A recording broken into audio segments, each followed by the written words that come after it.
ভগ্ন হৃদয়ৰ উচুপনি।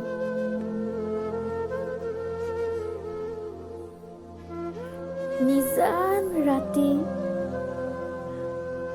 উকা কাগজ খিলাত প্ৰিয় কলমটো লৈ অপ্ৰাপ্তিৰ মাজতো প্ৰাপ্তিৰ সন্ধান বিচাৰি ফুৰা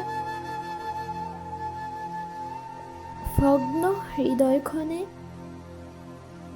হেৰুৱা প্ৰশ্নবোৰৰ উত্তৰ বিচাৰে আৰু তেতিয়াই যেন হৈ পৰো এজনী দুৰ্বল অসহায় ছোৱালী।